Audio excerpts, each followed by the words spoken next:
Selalu antusias. Beliau adalah seorang senior pastor gereja Kemuliaan Sion Light to the Nation. Mari kita sama-sama sambut Pastor Leonardo Syamsuri.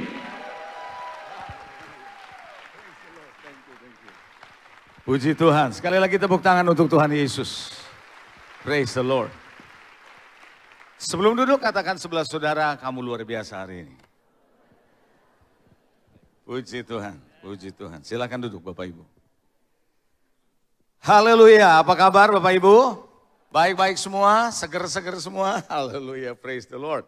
Pagi hari ini sesuai dengan tema di dalam bulan ini dalam gereja GBI Gilgal bicara soal Holy Spirit.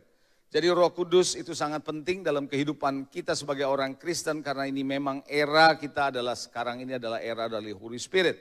Saudara, karena era Yesus sudah selesai, era dari Holy Spirit yaitu Allah kita sendiri bergerak sampai dengan akhir zaman sampai kedatangan Tuhan Yesus yang kedua kali. Tema saya pagi hari ini saya berbicara tentang bergerak bersama dengan Roh Kudus. Kenapa saya katakan bergerak bersama dengan Roh Kudus? Karena Roh Kudus itu adalah pribadi yang dinamis, tidak statis. Tapi dinamis kenapa? Karena simbol-simbol di dalam Alkitab bicara soal Holy Spirit itu jelas. Air itu mengalir saudara. Minyak itu fluid saudara. Lalu api, ya, angin, burung merpati. Jadi saudara Roh Kudus digambarkan oleh pribadi-pribadi atau hal-hal yang bersifat dinamis. Maka itu kekristenan tidak bisa stagnasi, kekristenan harus ngalamin dinamika dan dinamis. Kekristenan tidak bisa hanya menjadi orang Kristen yang kaku dalam ibadah semata-mata, tetapi kita harus bisa dinamis bergerak bersama dengan Roh Kudus. Saudara, dalam satu ayat pertama yang saya mau buka buat saudara sekalian adalah Roma 8 ayat 14. Roma 8 ayat 14, semua orang yang dipimpin Roh Allah adalah anak Allah.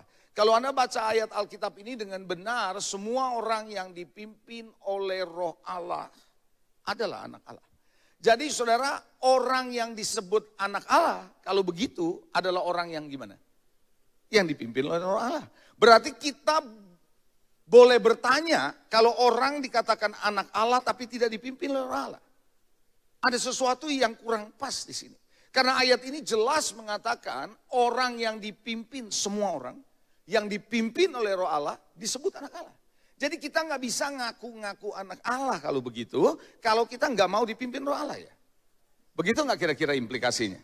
Anda setuju? Nah, kata anak dalam bahasa aslinya adalah huios. Bicara soal dewasa. Anak itu kan ada yang bayi, ada yang remaja sampai dewasa kan. Nah, ayat ini sedang menunjukkan bahwa orang yang dipimpin Roh Allah itu dewasa dalam Tuhan. Itu dewasa dalam Tuhan. Jadi gini kira-kira implikasi ayat itu. Ayat itu sedang mengatakan kalau saudara dan saya sebagai orang Kristen, sebagai orang percaya yang mau bertumbuh dewasa, tidak ada jalan lain harus dipimpin Roh Kudus. Yang mau dewasa lambaikan tangan. Kalau Anda mau menjadi orang Kristen yang dewasa, nggak ada jalan lain, Anda harus dipimpin oleh Roh Kudus. Dan Roh Kudus akan memimpin saudara kepada sebuah kedewasaan. Atau implikasi yang lain adalah orang yang berjalan dalam kedewasaan sama Tuhan, pasti merindukan untuk dipimpin Roh Kudus. Jadi saudara, Anda kalau Anda berkata saya sudah mulai bertumbuh dewasa di gereja ini, tidak ada jalan lain, ada kerinduan saudara adalah untuk dipimpin oleh Roh Kudus. Itulah sebabnya kenapa saudara kita perlu bergerak bersama dengan Roh Kudus. Karena Holy Spirit adalah Roh Allah yang pribadi, Allah yang dinamis. Nah sekarang saya akan masuk lebih lanjut saudara. Tema ini adalah bergerak bersama Roh Kudus, artinya apa sih? Kalau begitu saudara, bergerak bersama Roh Kudus artinya saudara dan saya mau dipimpin oleh Tuhan. Enggak dipimpin oleh keinginan sendiri, enggak dipimpin oleh ambisi sendiri, enggak dipimpin oleh rencana sendiri. Enggak dipimpin oleh pikiran kita sendiri. Bukan berarti saya bilang Anda tidak boleh punya keinginan, bukan itu maksud saya. Tapi Anda surrender, Anda menyerahkan keinginanmu, kehendakmu kepada Holy Spirit. Kenapa? Karena hidup saudara, hidup saya sudah dibeli oleh darah Yesus. Dan Anda menjadi milik Kristus. Yang setuju Anda milik Kristus, coba lambaikan tangan. Saudara, kalau Anda membeli aqua ini, botol air minum ini, dari supermarket, ketika Anda sudah beli, maka ini milikmu. Kalau ini sudah menjadi milik saudara, Anda mau apain aja terserah. Maka air yang ada di sini dia tidak bisa, atau supermarket tidak bisa mengklaim lagi itu miliknya. Hal yang sama saudara, ketika Anda sudah dibeli oleh darah Yesus, Anda tidak bisa mengklaim hidup ini adalah milikmu, hidup Anda adalah milik Tuhan. Makanya ada Rasul Paulus berkata, hidup bagiku adalah Kristus, mati adalah keuntungan. Nah oleh karena itu saudara, yang pertama bergerak bersama Roh Kudus artinya saudara mau dipimpin Roh Allah. Kalau Anda lihat bangsa Israel sepanjang perjalanan di padang gurun, dipimpin Roh Kudus gak sebenarnya? Ya, ada tiang awan, ada tiang api. Jadi mereka bergerak selalu ada dalam pimpinan Tuhan. Saudara, tanpa disadari saudara dan saya di akhir zaman ini lebih banyak dipimpin oleh sosial media. Pendapat-pendapat sosial media kita lebih percaya daripada pendapat firman Tuhan. Sehingga pada akhirnya kita tidak lagi dipimpin oleh Roh Allah, dipimpin oleh media sosial. Tanpa kita sadari saudara. Tahukah Bapak Ibu Saudara bagaimana Rasul Paulus mau menginjil? Saudara, menginjil bagus gak? Memberitakan Injil bagus apa enggak? Bagus. Rasul Paulus mau menginjil saudara, tapi Roh Kudus melarang dia ke satu daerah karena Roh Kudus punya planning di Makedonia. Di tempat yang lain. Nah saudara, itu sebabnya saudara dia menyerahkan rencana dan kehendaknya dalam menginjil untuk ngikutin Roh Kudus. Hari ini saya mau mengajak saudara, jadilah orang Kristen yang mau dipimpin Roh Kudus. Yang kedua, bergerak bersama dengan Roh Kudus artinya apa? Anda mengikuti, nah ini penting. Anda mengikuti hukum roh. Coba bilang sama saya, hukum roh. Orang di era sekarang ini nggak gampang kalau dibilang hukum roh. Karena sekarang ini pengetahuan udah banyak. Teknologi berkembang. Dan orang sulit untuk menyebut berjalan dalam hukum roh. Kenapa saudara? Karena hukum akal dan hukum natural lebih kuat hari-hari ini. Saya tidak bilang akal nggak perlu dipakai. Jangan Anda salah tafsir sama saya. Kalau enggak, buat apa Tuhan kasih kita otak? Betul ya saudara? Saudara, bukan berarti Tuhan mengabaikan hukum alam, natural, hukum akal, bukan. Tapi kalau mau dipimpin Roh Kudus, mau bergerak dalam Roh Kudus, bersama Roh Kudus, tidak ada jalan lain, Anda harus ikutin hukum-hukum dia. Setuju? Yang setuju boleh lambaikan tangan, setuju? Anda setuju? Saudara, kalau Anda makan, mau tahu rasa makanannya, ditempelin di kulit apa masukin ke mulut? Kenapa? Karena kulit ini punya indera yang berbeda dengan mulut. Mulut untuk merasakan makanan, setuju? Tapi kulit ini untuk merasakan ini dingin, panas, betul ya? Gitu ya saudara? Nah saudara, hal yang sama, panca indera aja perannya berbeda. Nah manusia itu terdiri dari tubuh, jiwa, dan roh. Kalau Anda mau dipimpin oleh Roh Allah, namanya saja Roh Kudus, yaitu pribadi berwujud roh. Kalau Anda tahu berwujud roh, maka Anda harus ngikutin hukum Spirit of God. Kalau enggak saudara, Anda akan dipimpin oleh natural saudara. Kalau Anda dipimpin secara natural, Anda belum dipimpin oleh Roh Kudus kalau begitu. Kenapa? Karena kita hanya menganalisa menurut hal-hal yang bersifat alamiah. Sejauh ini oke? Sejauh ini nangkep saudara? Hukum roh. Saudara, Petrus jalan di atas air. Menurut saudara itu hukum jasmani, natural atau hukum spirit? Kalau Anda yang masih ingat hukum Archimedes. Kalau masih ingat, saya juga udah lupa saudara. Tapi yang saya ingat adalah berat jenis manusia lebih besar dari berat jenis air. Pasti tenggelam. Gak ada yang namanya orang bisa jalan di atas air, gak ada. Pasti tenggelam. Tapi kenapa dia bisa jalan di atas air? Karena ada hukum lain yang mengatasi hukum natural. Itu sebabnya saudara, kalau Anda mau bergerak bersama Roh Kudus, Anda jangan kaget, hidup saudara akan berjalan di atas hukum rata-rata. Maka Anda akan lihat berkat Tuhan di atas rata-rata. Saudara, suatu hari harga turun di Alkitab, di dalam Raja-Raja disebut saudara, harga-harga bisa jadi turun mendadak, padahal sebelumnya harganya luar biasa mahal, lagi naik, inflasi tinggi. Kalau Anda baca di Alkitab. Karena lagi ada kelaparan, lagi ada kesusahan. Tetapi saudara, harga bisa turun begitu luar biasa, oleh karena ada seorang nabi yang berkata besok harga akan turun. Orang gak percaya saudara. Yang paling gak percaya siapa? Ajudan raja. Di Alkitab Anda baca saudara. Kenapa ajudan raja nggak percaya? Namanya saja ajudan raja. Kalau ajudan raja dekat sama raja dong. Dekat sama menteri dong. Pasti dia tahu kondisi negara lagi kayak apa. Susah, lu ngomong lagi besok harga turun. Dari mana ceritanya? Tapi saudara, hukum roh ternyata lebih dahsyat daripada hukum natural ini. Bisa katakan amin? Tahukah saudara, semua yang ada secara natural ini ada karena Tuhan. Anda bisa ada karena Tuhan. Alam semesta dijadikan oleh firman. Karena itu jangan anggap enteng hukum roh.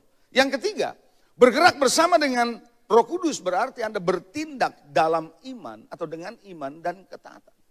Gak mungkin saudara bisa dipimpin Tuhan atau bergerak bersama Roh Kudus kalau ragu-ragu sama Tuhan. Kalau gak mau taat sama Tuhan. Gak bisa. Dan ini butuh latihan. Jujur saya ngomong yang poin ketiga ini Anda butuh latihan. Saudara semua butuh latihan sebagai orang Kristen berjalan di dalam Roh Kudus. Amen. Oke, saudara sekarang saya mau ajak saudara belajar lebih jauh. Kalau begitu. Kalau Anda sudah tahu apa itu bergerak Roh Kudus, Tuhan mau kita dewasa, kenapa sih orang Kristen perlu bergerak bersama Roh Kudus? That's the question. Why we as a Christian, kita sebagai orang Kristen perlu bergerak bersama Roh Kudus. Anda mau tahu? Halo, Anda mau bergerak bersama Roh Kudus? Gini, Anda nggak akan ngikut seseorang kalau Anda nggak tahu, ngapain gue ikut lu? Kan gitu ya. Gue ikut lu untungnya apa? Kan gitu. Ngapain gue ikut lu orang nggak ada untungnya? Jadi saudara kita mau mengikut seseorang karena kita tahu ada sesuatu yang bermanfaat kita bisa ikutin orang ini. Setuju ya? Hal yang sama, saya mau ajak saudara kalau Anda mau bergerak bersama Roh Kudus, Anda mesti tahu manfaatnya apa. Kenapa saudara perlu bergerak bersama Roh Kudus? Dan apa akibatnya kalau Anda tidak bergerak bersama Roh Kudus? Are you ready? Yang siap katakan amin. Yang pertama, Anda mesti mengerti kenapa kita perlu bergerak bersama Roh Kudus. Karena rancangan Tuhan tidak sama dengan rancangan manusia. Tuhan punya planning buat saudara sama planning saya bisa tidak sama. Jalan orang yang dianggapnya baik, yang lurus ternyata ujungnya menuju maut. Ada ayatnya bilang begitu. Artinya gini saudara, planning Tuhan itu planning yang indah. Setuju nggak? Planning Tuhan itu pasti dimensinya kekal. Dia bukan Allah yang sementara, dia adalah Allah yang kekal. Jadi saudara Anda lahir di dunia ini, Anda bisa pilih dua hal. Satu, Anda menjalani hidup yang tidak kekal ini saja, atau Anda juga mau planning ikut Tuhan, mengikuti perjalanan hidup sampai kepada kekekalan. Nah, Tuhan punya rancangan yang berbeda. Coba bilang berbeda. Ada satu ayat dalam Yesaya 55 ayat 8 sampai 9. Ayat ini berkata, rancanganku bukan rancanganmu. Jalanmu bukan jalanku. Demikian firman Tuhan, seperti tingginya langit dari bumi, demikian tingginya jalanku daripada jalanmu dan rancanganku daripada rancanganmu. Jadi saudara, rancangan Tuhan sama kita tidak sama. Kita berpikir ini sudah bagus, Tuhan ada yang lebih bagus dari itu. Bahkan yang terbaik, yang kita pikir kita nggak suka. Saudara, seorang bernama Musa. Musa itu anak putri Firaun. Nemunya di Sungai Nil. Ya kan? Gitu ya. Anak putri Firaun. Berarti cucunya Firaun. Begitu kan? Saudara, apa kurang nyamannya hidup di kerajaan? Coba.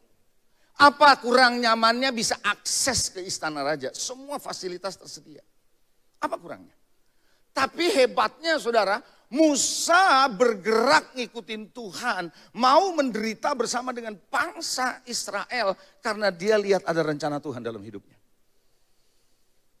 Tahukah saudara, mengikuti rencana Tuhan, rancangan Tuhan membutuhkan Anda bergerak bersama dengan Roh Kudus.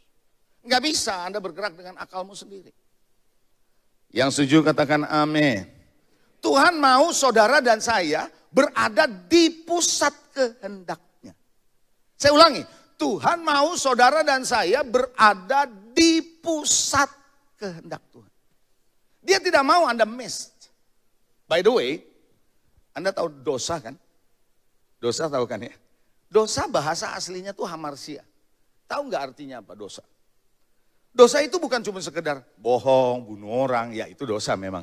Tapi dosa yang asli artinya hamarsia, menyimpang atau meleset dari sasaran Tuhan.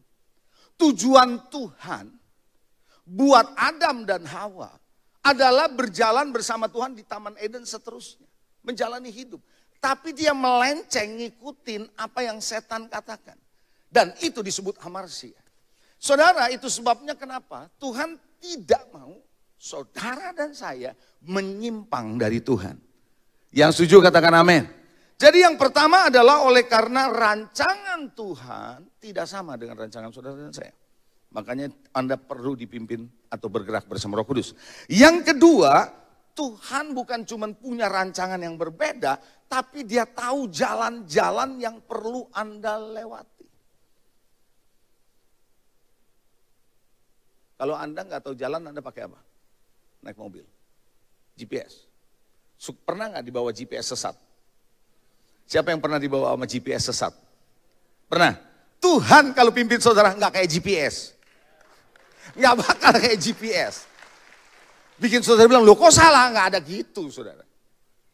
Kalau Tuhan pimpin saudara nggak gitu. Kenapa? Karena dia tahu jalan-jalannya.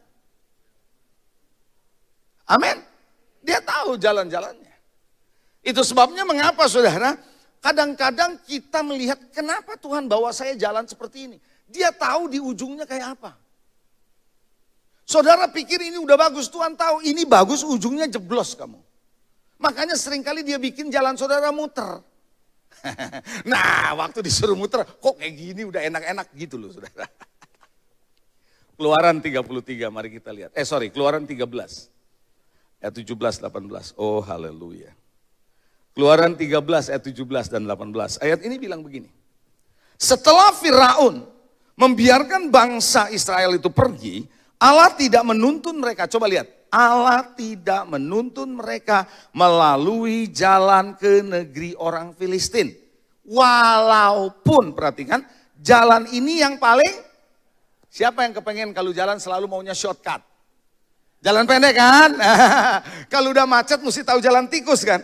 Iya, Tuhan tuh tahu jalan tikus. Walaupun bangsa Israel mau dibawa nih keluar dari Mesir, dia tahu jalan yang paling pendek itu apa. Jangan bilang Tuhan gak tahu. Tahu. Tapi dia gak bawa jalan ke sana. Sebab firman Allah, jangan-jangan bangsa itu nyesel nanti apabila mereka menghadapi peperangan sehingga mereka kembali ke Mesir. Jalan yang paling pendek Tuhan tahu, itu pasti ada banyak musuhnya. Takutnya gak kuat kata Tuhan gitu. Nah lalu apa yang dia lakukan? Allah menuntun bangsa itu berputar. Coba bilang berputar.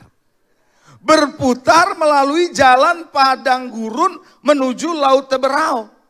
Dengan siap berperang berjalanlah orang Israel dari tanah Mesir. Jadi kadang-kadang Tuhan bikin detour. Muter jalan saudara. Lagi enak-enak digeser. Haleluya, praise the Lord. Pernah gak ngalamin gitu? Yang pernah coba lambaikan tangan. Bilang sebelah saudara, biasa aja lah itu.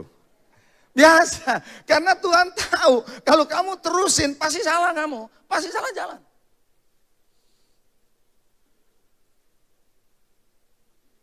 Tahu nggak saudara kalau orang yang tahu jalan tikus dan tahu jalan benar-benar kuasai jalan, mungkin dulunya sopir taksi. Temenmu, terus Anda nyetir pakai GPS, lalu dia lihat ini sesat ini, GPS salah. Anda sepertinya lebih percaya mana coba? Kadang-kadang kita lebih percaya GPS ya. Tapi dia udah tahu jalan ini salah. Kayak gitu Tuhan tuh. Tuhan udah tahu jalanmu salah, kok masih ngandelin GPS sih? Salah kata Tuhan. Jadi Tuhan perlu puter. Coba bilang sebelah saudara, kadang-kadang kamu perlu diputer jalannya. Coba bilang gitu. Haleluya. Nah itu sebabnya saudara bergerak bersama dengan Roh Kudus. Asiknya di situ. Why? Because He knows the way. Karena Tuhan berkata, akulah jalan, kebenaran, dan hidup. Tidak seorang sampai kepada Bapa kecuali melalui aku. He is the way. Jadi dia yang tahu saudara.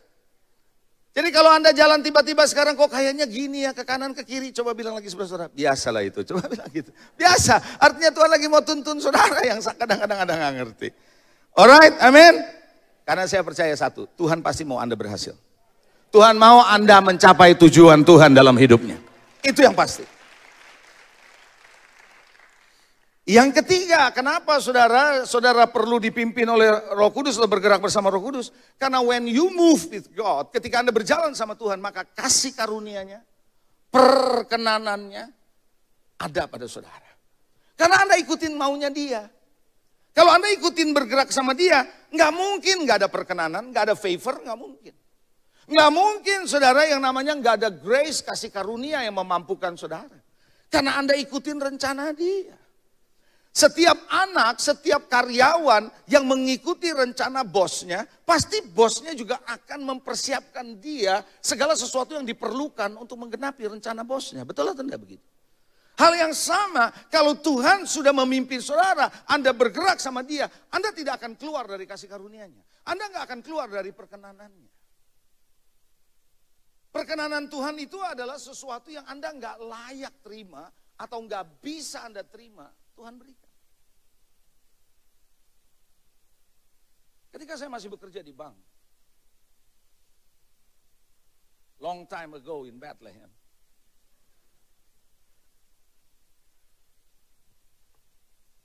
saya masih belum menikah, saya mau menikah. Dan saya masih jadi trainee. Trainee di bank yang saya kerja, ini trainingnya lama loh, 2 tahun saudara.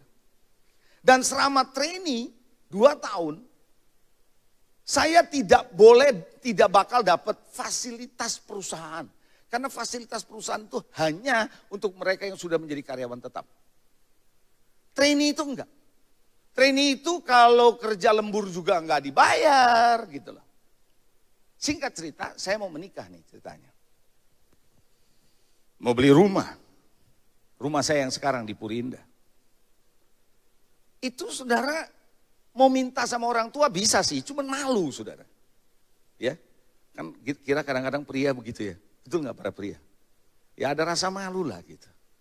Apalagi udah kerja. Mau ngomong sama bos kita tahu aturannya nggak bisa.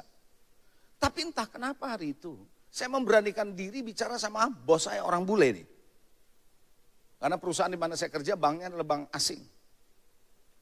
Lalu saya bilang sama dia, saya perlu minta kredit rumah. Kalau kredit rumah itu khusus untuk karyawan tetap yang sudah bekerja lebih dari 5 tahun. Kenapa? Karena akan disubsidi oleh perusahaan. Sehingga cicilannya panjang, bunganya juga murah, disubsidi. Dan saya nggak boleh. Dia berkata sama saya gini, kamu nggak tahu apa aturan? Saya bilang saya tahu aturannya begitu Pak. Tapi ya saya cuma mau datang, mau ngomong aja, siapa tahu saya bisa dapat. Tiba-tiba dia diem loh saudara. Dia liatin saya aja gitu. Nah ini udah tanda-tanda positif kan gitu ya. Terus dia bilang saya gini, gak tahu kenapa gue lihat lu hari ini, kok gue jadi suka sama kamu. Ah kan gitu saudara. Kalau ada favor tuh gitu saudara, amin. Terus dia bilang gaji kamu berapa sekarang? Gaji saya segini. Singkat cerita, akhirnya dia minta HRD untuk ngitungin, HRD bilang dia nggak boleh, dia belum bisa, gua juga tahu dan seterusnya lah. Saya nggak ngomong detail kelamaan. Singkat cerita dia suruh saya, kamu pergi ke HRD, kamu dapat segini. Saudara mau tahu orang HRD saya bilang gini, lu apain tuh si bule? Saya bilang gua apain? Nggak tahu saya. Tapi saya tahu ada favor of God. Ada favor of God. Favor of God artinya saya nggak bisa dapat itu. Belum haknya. Tapi kalau Tuhan yang mau apa? Coba bilang sebelah saudara, kalau Tuhan yang mau apa? Haleluya. Praise the Lord. Maka itu ada favor. Jadi kalau Anda mau mengharapkan favor and grace of God ada dalam hidup saudara, kasih karunia dan perkenanan, Anda harus bergerak sama Tuhan. Haleluya. Amen saudara. Bagian terakhir saya mau sampaikan bagaimana supaya saudara dan saya bisa bergerak bersama dengan Tuhan. How? Sekarang Anda sudah tahu bergerak sama Roh Kudus penting. Anda sudah tahu kenapa pentingnya. Sekarang saya mau ajarin saudara gimana caranya bergerak bersama dengan Roh Kudus. Apalagi roh yang gak kelihatan gitu saudara. Kan gitu saudara. Orang Kristen hari-hari ini sukanya kan yang kelihatan. Yang jelas, yang nampak, yang bisa dibahas, yang bisa dilihat, yang bisa disentuh. Nah Holy Spirit gak seperti itu. Tema hari ini buat gereja ini Holy Spirit dahsyat saudara. Penting banget saudara. Bagaimana saudara bergerak bersama dengan Holy Spirit? Number 1. Ini jarang atau gak banyak lagi dibahas di gereja-gereja hari ini. Adalah membangun dimensi roh dalam diri saudara dan saya. You have to build your spiritual man. Manusia rohani ini perlu dibangun. Jujur ngomong saudara, kita nggak nyaman kalau membangun the spirit man. Kita lebih suka kalau nalar kita bisa terima masuk akal.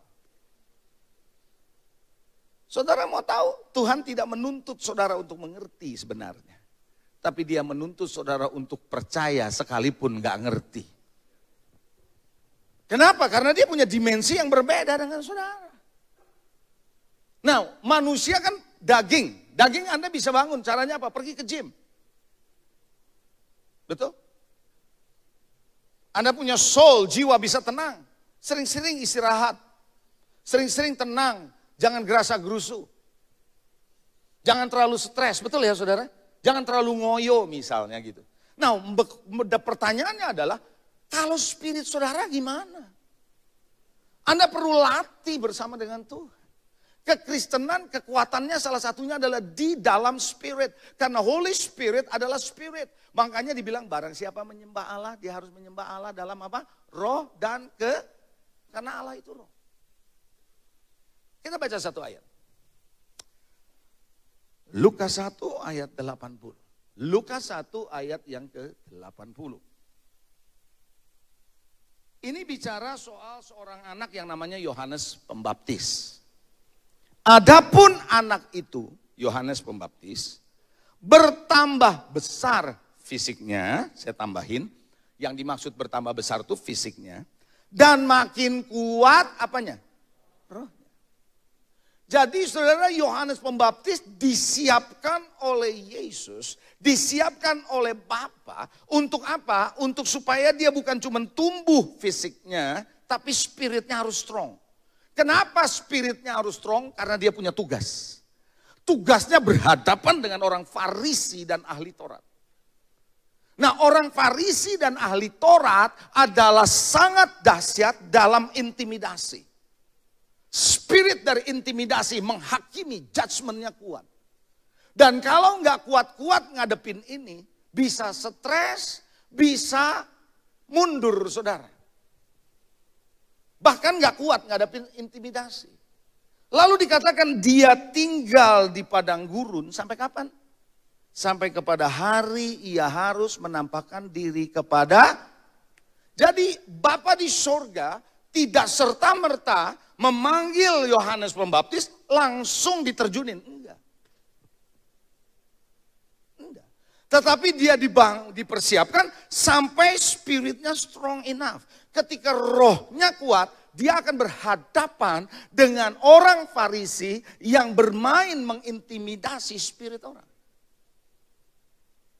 Nggak gampang itu. Bukankah Paulus menulis bahwa peperangan kita bukan melawan darah dan daging? Pernah baca ayat itu dalam Efesus pasal 6. Bukan melawan darah dan daging, tapi melawan roh-roh jahat di udara. Nah, bagaimana Anda berhadapan dengan spirit kalau Anda berhadapan dengan daging? Nggak bisa.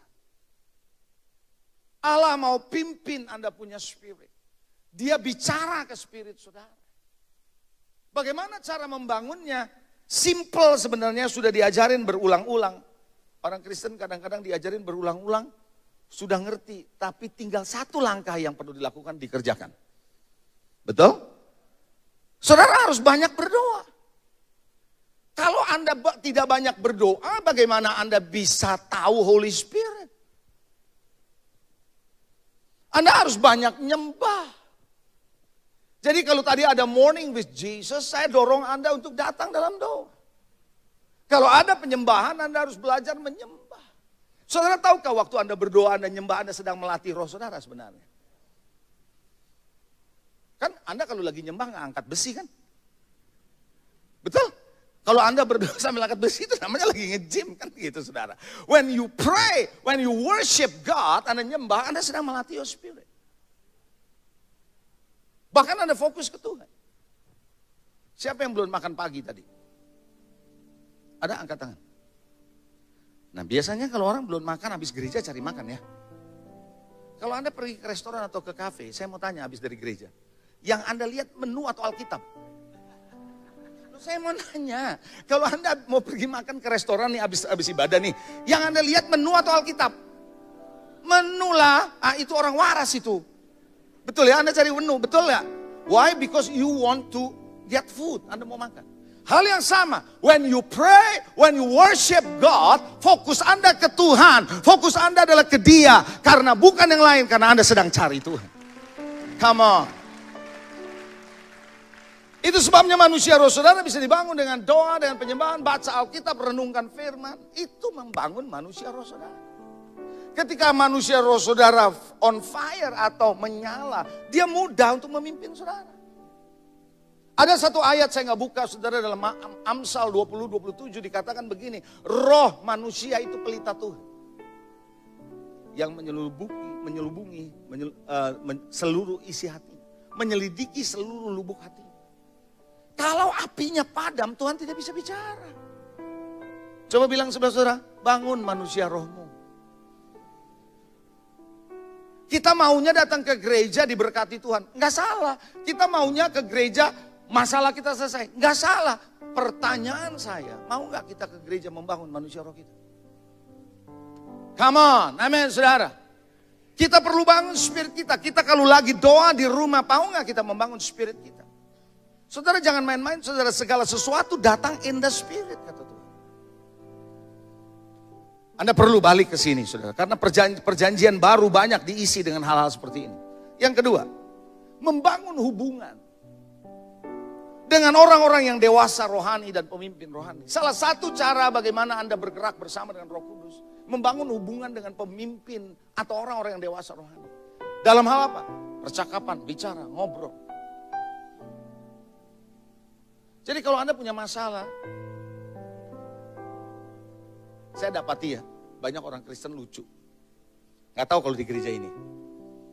Tapi di beberapa gereja saya perhatikan. Lucu.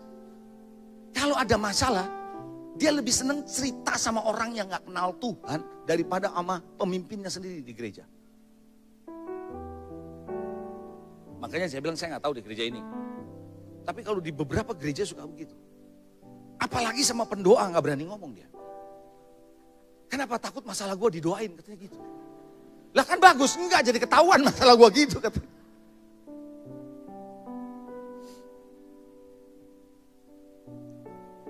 Saya percaya para pemimpin yang dipercayakan oleh Tuhan untuk memimpin saudara akan diberi wisdom of God.